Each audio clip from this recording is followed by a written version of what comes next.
it going, Wildcat? Everything good, everything good. Yeah? Chilling, you know what I mean? We're going to start this interview off. I have a bunch of questions for you that everyone has been dying to know. Here we go. All right.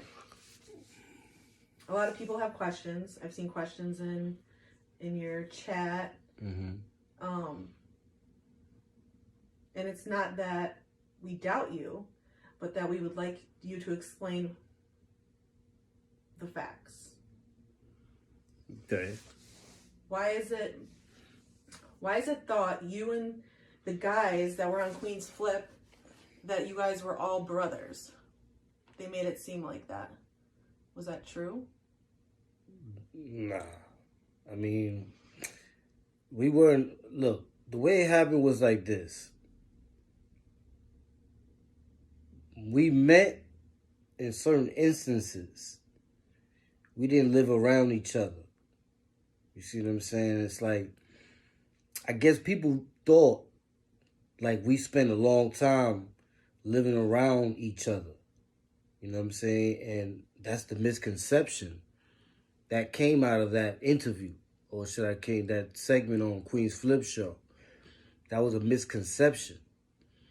Because what it was just dudes that ran into each other while it was popping.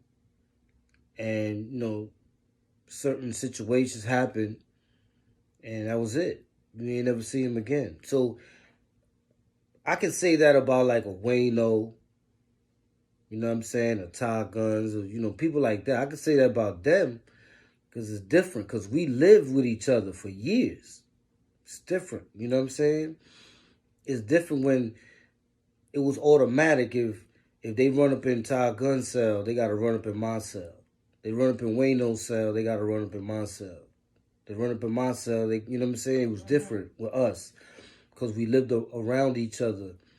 And a lot of times, we were each other's keeper back then. You know what I'm saying? We was all we had. I mean, we had people on the outside, but we was going through constant things. It was constant, like the search downs. The search downs was constant. You see what I'm saying? Like, search down will come like every other day. And they'll pop on one of us. And then all of us is popping off now because of that one person. So it becomes like riots and all that. Dudes getting beat down and all that other stuff. You know what I'm saying? So with them, it's different. You know what I'm saying? 'Cause we lived around each other. And we were family. And we still are. Anybody that was from one South and one B, to this day, all of us are still brothers. You know what I'm saying? It differentiates from those that weren't from there, that didn't live with us.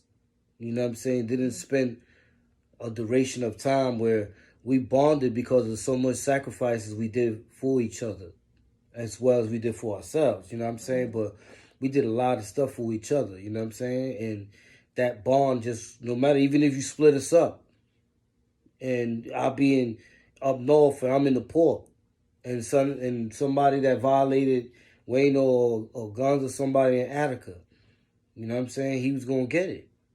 You know what I'm saying? Because other people would be like, oh, you know what I'm saying? Let's see what happens. You know what I'm saying? Let's see if son, get that payback. You know what I mean? But, with people like us, we was more, how you say it? Seclusive. You know what I'm saying? Because we grew up around each other. We built a bond. Some of these, like these dudes now, a lot of these dudes, it's just dudes that I ran through in the system. We was in the system.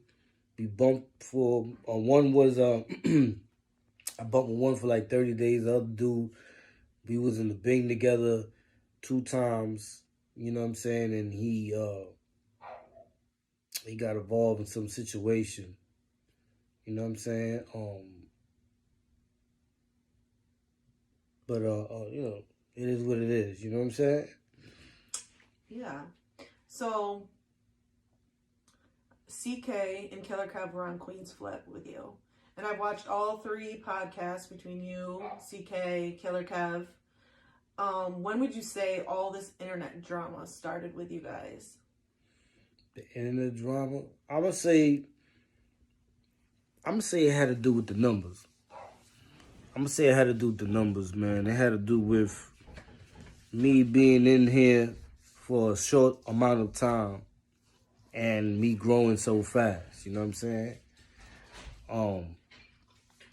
And then on top of that, it was the fact that, you know what I'm saying, like, dudes had their own inner intentions already.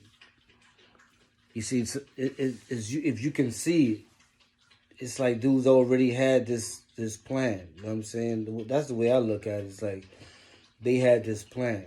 You think it's greed? It's definitely greed. You know what I'm saying? Because at the end of the day, you know what I'm saying, like, dudes be trying to say, yo, the numbers went down or this, that, and the third. My numbers are still the same. You know what I'm saying? They're not the same maybe on, like, the live. I'm still hitting hundreds or whatever, but the whole thing about mine is what differentiates from others is that, for example, when you look at 300, you look at a live. The live got 300 people in the live. You start hitting each one of their icons. They're just blank icons, no subscribers. Mm-hmm. You see what I'm saying? So as you go down the live, you start going down the live, you start seeing it. You start saying, hold up, wait a minute. Man, half of this live is just plain icons. You see what I'm saying? Yeah. The funny thing about it is that I saw that. Because it's like one of my lives. I don't know if you probably saw a bunch of my lives. Mm-hmm. But in my lives, I explained how, you know, how the trolls and all that, how they go from one podcast to the other, lay a seed here, go back to the other podcast. And then I was watching the pages on a person's live. And I was seeing that most of them don't got no subscribers. You see what I'm saying? So a lot of those be ops. You know what I'm saying? You got to remember, dudes forget that they done did things and they got ops. You know what I'm saying? Me, I don't never forget. I know I done blasted a lot of dudes and did whatever I did. You know what I'm saying? I don't regret it. You know what I'm saying? It is what it is. My thing is, like I said, you know what I mean? You got to be honest with yourself and remember that there's ops. And a lot of those pages is ops. You think that had a lot to do with the drama? Yeah, that had a lot to do with the drama because they was going back and forth. Another thing is that dudes themselves as individuals, you know, that's a problem. If you don't live with somebody, you don't know what type of habits dudes have. You see what I'm saying? Mm-hmm. So it's like, for example, we work together. You see what I'm saying? So our common bond is that we're in the same job. Mm-hmm. Now, if we didn't work together, then I wouldn't know you. So I will only judge you by what I see, by what type of action I see. Yeah. You know what I'm saying? So it's like you don't really get an understanding of the person until you live with that person and know what that person's habits are. You know what I'm saying? So a lot of these dudes been had these habits, but we just ain't know. You see what I'm saying? Yeah. We just ain't know because we didn't live around them. Mm-hmm. That's like if we go to the gas station right now, you go in the bar, probably, you know, whatever girls buy a drink or whatever. I'm going in there to buy whatever guys buy, you know, something to eat or whatever. And next thing you know, something pops off in there, and we on the same mind frame at that time. So we're gonna ride with each other like, yo, nah. I'm like, nah, she right. And you're gonna be like, nah, he right. And then we gonna ride together. Boom. Whatever happens that day, you're gonna go in your car and you're gonna go home to your family. I'm gonna go in my car. I'm gonna go home to my family. Yeah. It's just a momentary thing. Where it would be different if we went through that, and then from there now we stuck together, and then now we're going through situations together. So it's basically showing us who we are as people. We only know who we are as for a certain incident. We don't know who we are as people unless we live around each other. Yeah. You know, some of these dudes, we ain't live around each other. We just bump into situations, and then that was it. So acquaintances. Yeah, acquaintances. Okay. Basically, yeah, you could say that, acquaintances. All right. Well, let's move on. Let's narrow it down to one person right now. I've seen 3 different versions of the incident with UNCK back in the day. First he said he didn't know you, or he did know you, and then he said he didn't. Did you know CK on the day of the incident? On the day of the incident, no. Nah, I didn't know him at the day of the incident. I met him after that in the Bing. In the Bing, you know what I'm saying? I met him after that in the Bing. After the incident? After the incident, yeah, because we wow. bumped in, I think it was 3 block. We bumped in 3 block. And when we was in 3 block, hold on, how did it went? Yeah, we went to 3 block. And when 3 block, that's where the basketball incident happened. Like, for example, he's gonna say that he put it in, but the real thing that happened was I had just, remember when I came to the HDM, I had just turned adult from the adolescence. So I mean, you know, so I'm on gun time. So now when I see that situation in the pen with him, it's automatic, like for me, because I'm like, yo, because I see what he's repping. You know what I'm saying? I see what he's repping, so I'm like, okay.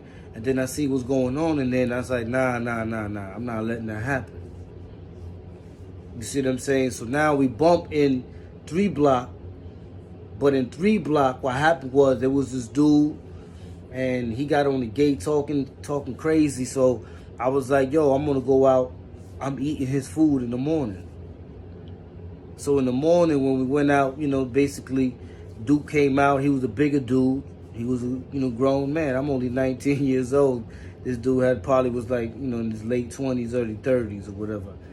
It didn't matter. I didn't care about that. You know what I'm saying? So basically I went up to him. CK hit him with the basketball. And I just started eating him. But that's all he did. He just hit him with the basketball. That's it. So after the incident, that day, did you ever see him again? Nah. No? That's the last time I saw him. Okay, so during that incident, is it true that at first the COs thought it was CK? Oh, yeah. What happened was, so I blast the dude. They take, the dude start leaking out the pen. So when he started leaking out the pen, the CO that was sitting at the desk saw the blood squirting out through the bars. So when he saw the blood squirting out through the bars,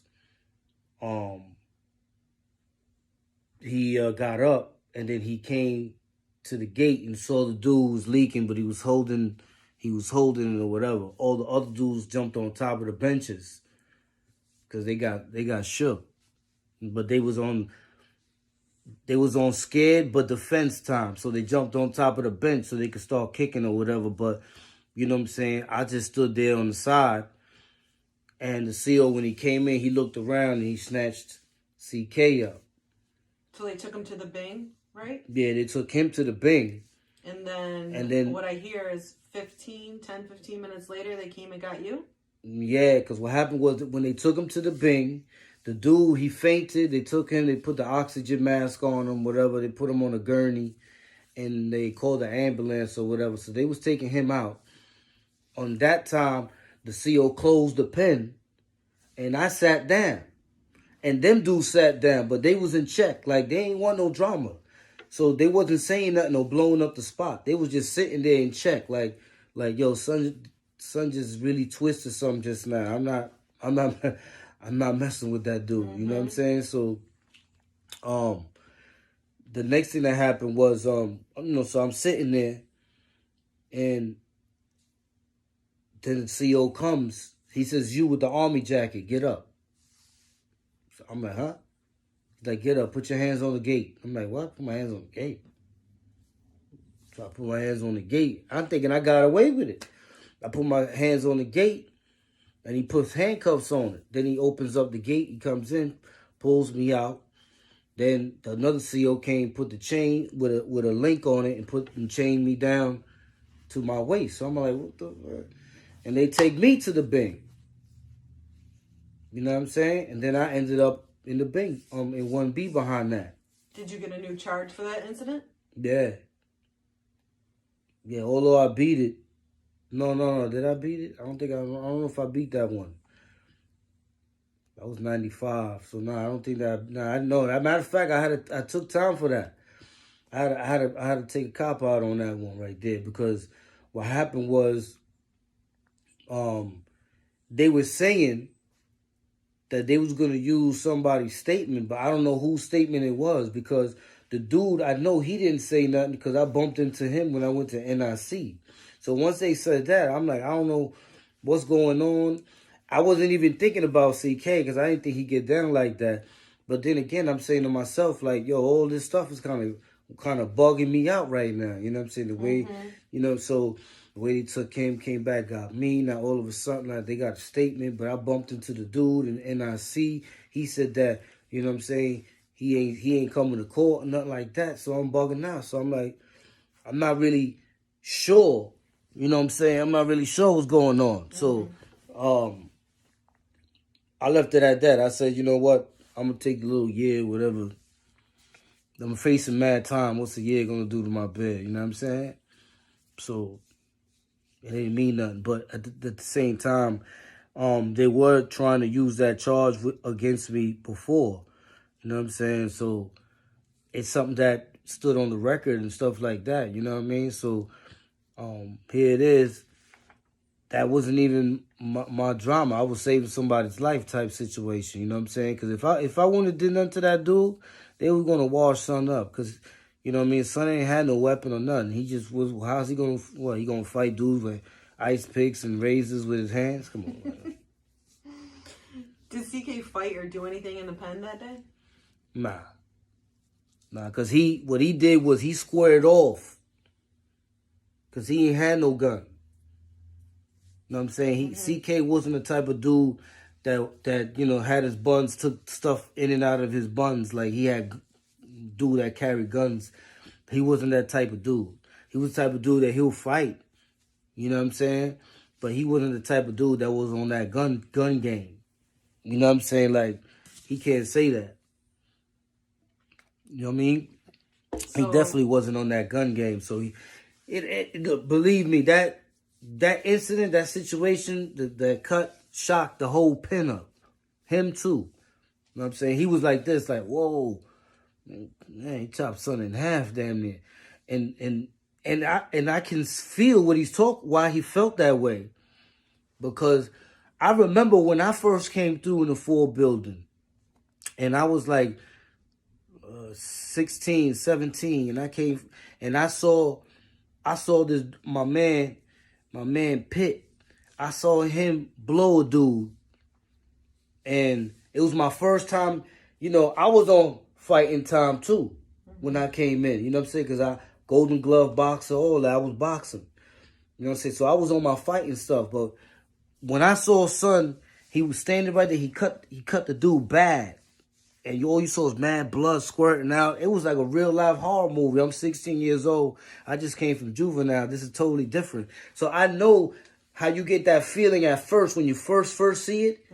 Or when you first see a cutting that bad, where you like, you stuck for a second, like, oh. So I know why he was stuck at that time. Because he ain't fight nobody in that pen. Ain't nobody fight. Once that dude got cut, dudes jumped on top of the benches, and that was it. Everybody like played the wall, 2 corners, and all that. And Duke was in the middle leaking. You know what I mean? So, nah, he ain't fight nothing. So, you never saw him again that day? Nah. When's the next time you saw CK? Poof, that was last summer. Last summer was the last time. You know. Did you see him in the box at Southport? Oh yes, that's a fact. Yeah, yeah. Yeah, he was in the port. He was in the port with me. But I only saw him a couple of times on the visit because we never landed on the same gallery. You know what I'm saying? The person that did the most time on the same gallery with in the port will have to be Mario Machete. You know what I'm saying? Me and CK, we didn't bump. We were sending scribes to each other, like, you know, passing kites, you know what I'm saying, on messages through the visit. Like, yo, what up, son? You know, we were shouting each other out. You know what I'm saying? I used to shout him out. He used to shout me out or shit like that, you know what I mean? But we didn't land on the same gallery. You know what I mean? And then the last time I saw him was with the time when that stuff happened on the visit. You know what I'm saying? Because I was level 1. You know what I mean? So I was... Level 1 is when you chained up. You got level 1, level 2, and level 3 in the port. So level 1 is basically when you go on the visit, the chains don't come off. You stay on the visit with the chain, the shackles, and all that. Level 2 is you go to the visit, you know what I'm saying, with the chains and all that on. But the minute you get to the floor, they take all of it off. You know what I'm saying? Okay. And level 3 is you just wear handcuffs. That's it. Just handcuffs. You know what I mean? So I was level 1 at that time. And CK was? CK was, I think he was level 2. Him and Benji were level 2 at that time. So was that when CK got cut? Yeah. That's when he got his food aid. So all this time you guys were in prison, you never lived around each other? You never were like close? Nah. No? Hell no. All these years, I never heard nothing about this dude, man. The only thing I heard, I mean, definitely Killer Kev, I ain't heard from about. Nobody even knew him. A lot of dudes that I asked, it was like, nah, I don't remember son. You know what I'm saying? CK, some people was like, yeah, he's out, you know, he's out in the town. But I was out, you know what I'm saying, for like 7 years before. And I was in all the boroughs. And you never were in contact with him? Nah. He never tried to get in contact with you? Nah.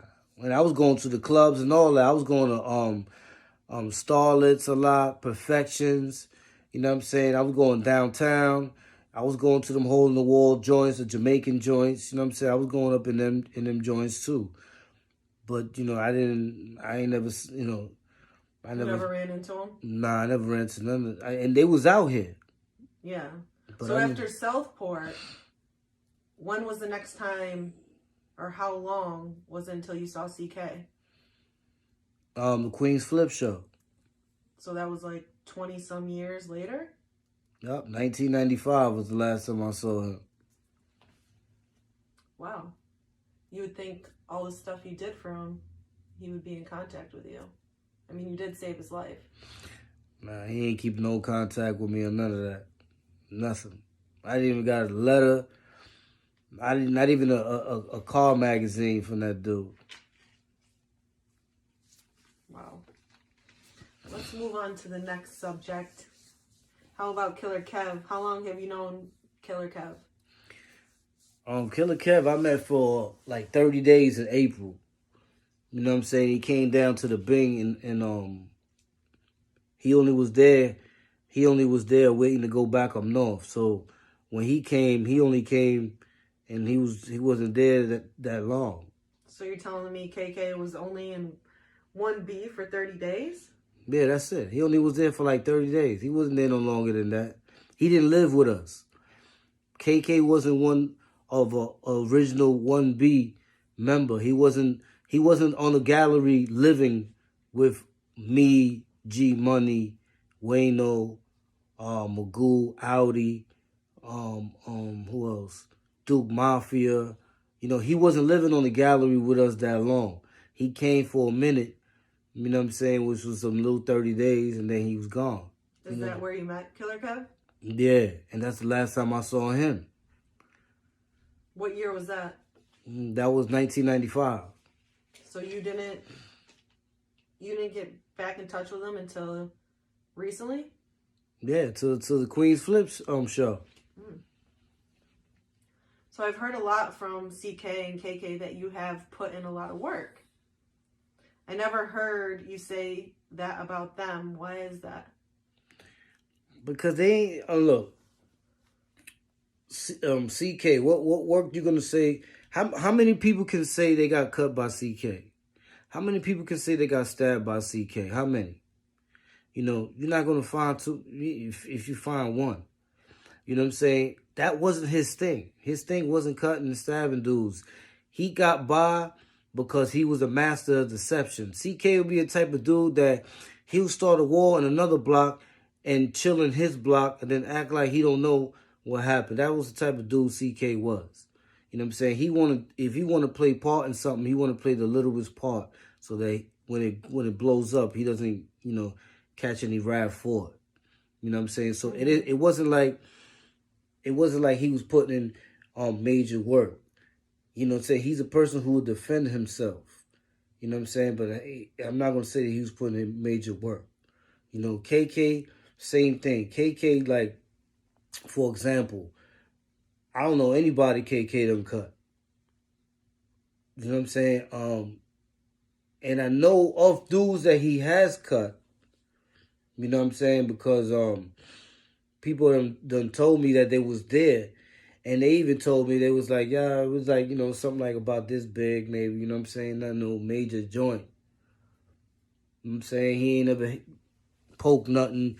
You know what I'm saying? It wasn't like he was getting the credibility that he would assume people will give him after he gets a couple of people to accreditate the things that he says. You know what I'm saying?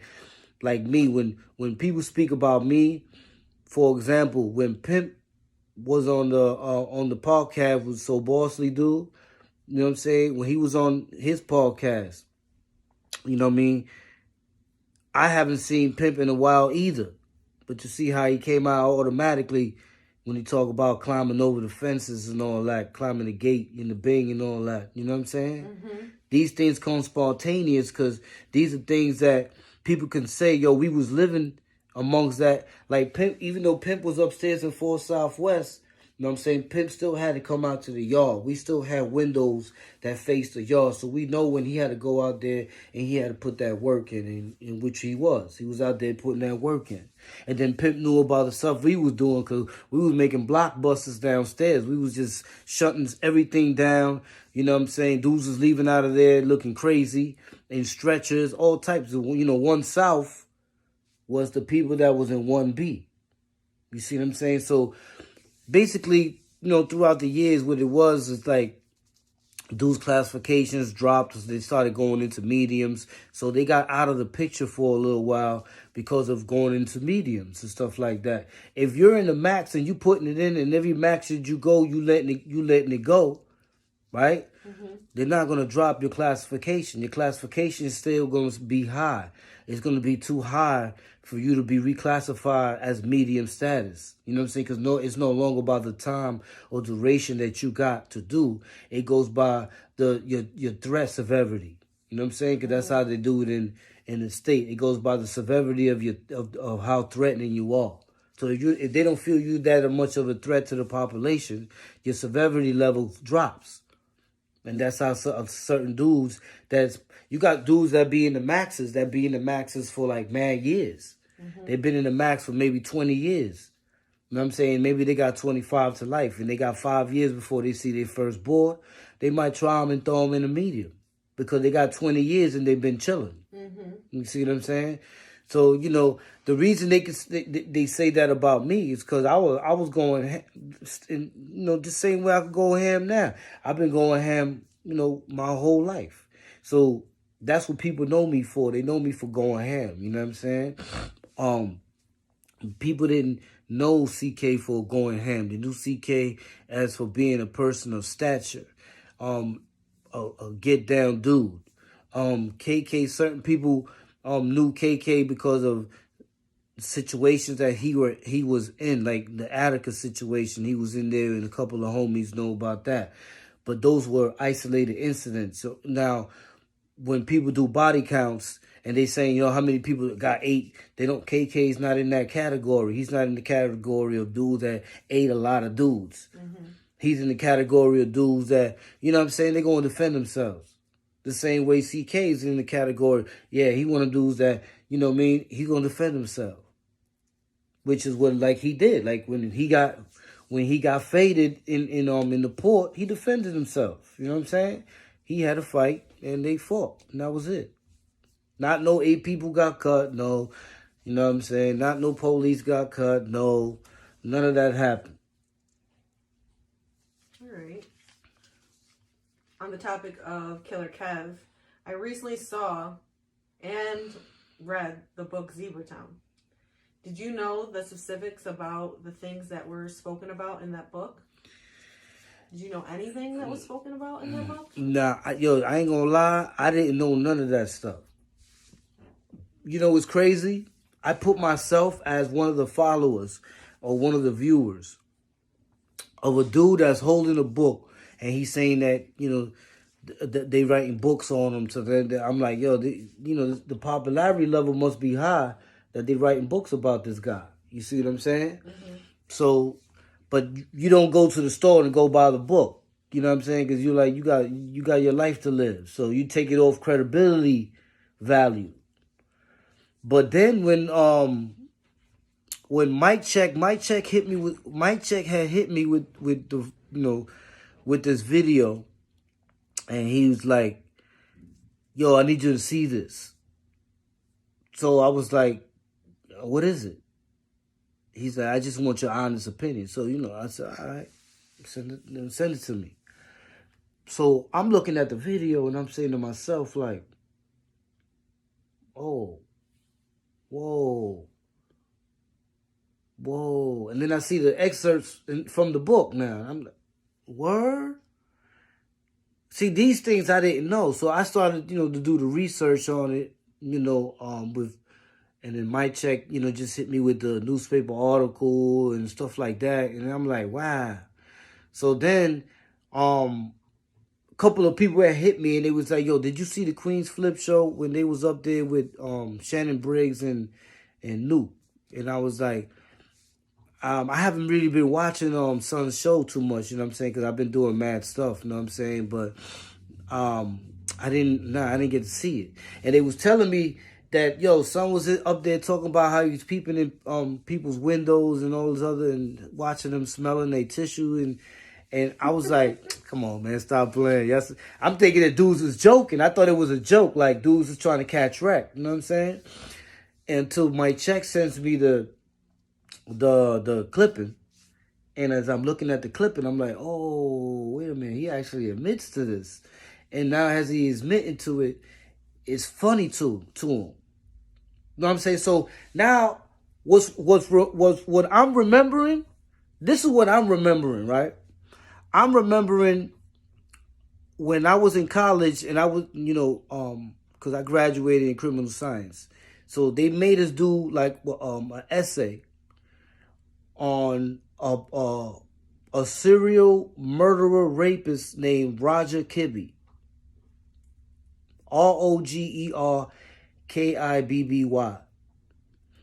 And I remember when I was reading the story on Roger Kibbe, they was talking about how he used to go to people's houses and look through the windows to watch the women undress. And when they used to go to sleep, he used to go in the house and cut a piece of their panties or cut a piece of their bra. And he holds it as a souvenir, and he'll be smelling it and doing all that crazy stuff. Then he'll go back and kill him, rape him, and then kill him. You know what I'm saying? They call him the I-95 Strangler, if I'm correct. You know what I'm saying? It was. So as I'm looking at what he's saying, I'm looking at Shannon Briggs' expression, and he was like in shock. I'm looking at Nuke's face, and Nuke was like, why does dude talk so much? And then I'm saying to myself, I'm like, that's something right there that's deep. You know what I'm saying? That's not something that you overlook.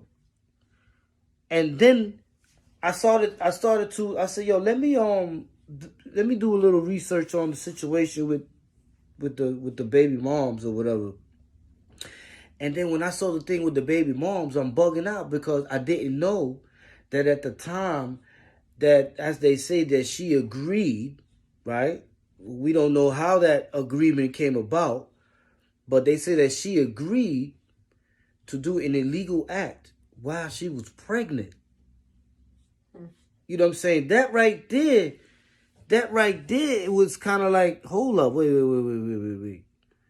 Like, you know, if I know, or shout out to Ladybug, you know what I'm saying? I know she gonna see this later on, but I'm saying to myself, if I know that my girl is pregnant, how could I even fathom the thought of letting her go do an illegal act?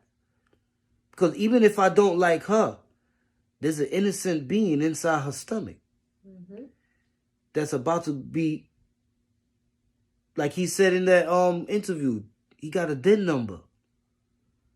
And while they're in jail, he's filing for income tax.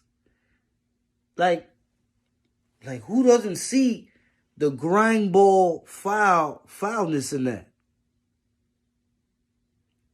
You see what I'm saying? But then again, it's perception. Yeah.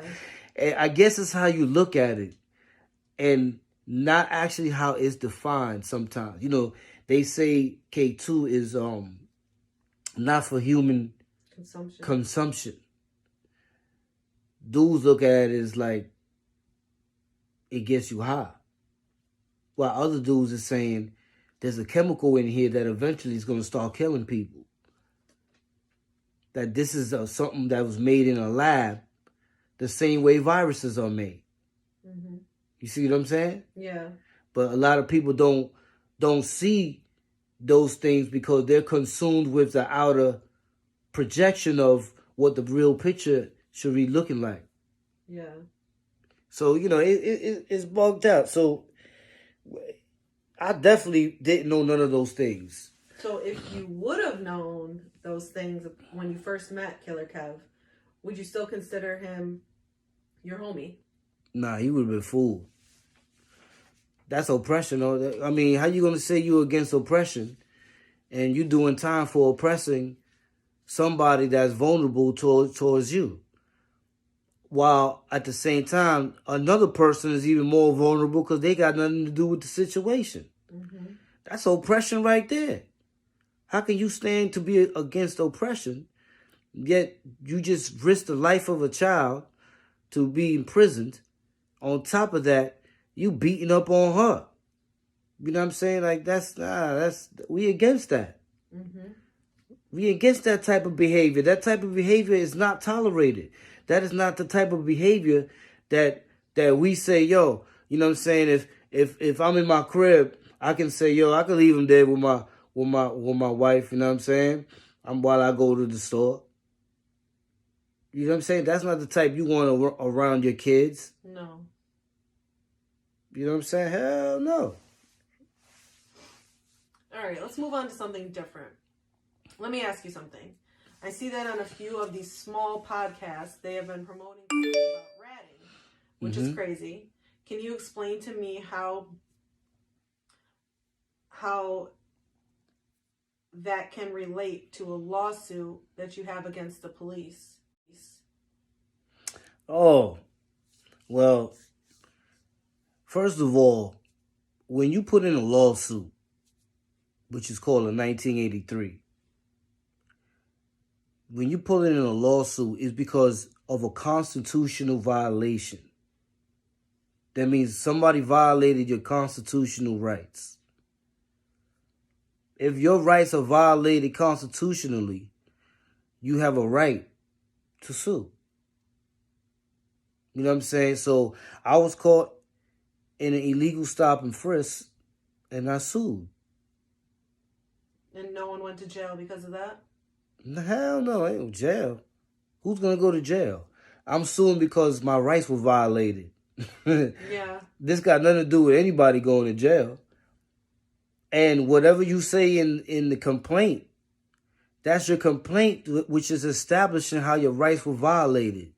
What that got to do with, what that got to do with you putting someone in jail, with you being in the game and you snitching on your man that you was cooking crack with, or you snitching on your man that you was doing juxes with, or you snitching on your man that you caught a PD with. What that got to do with any of that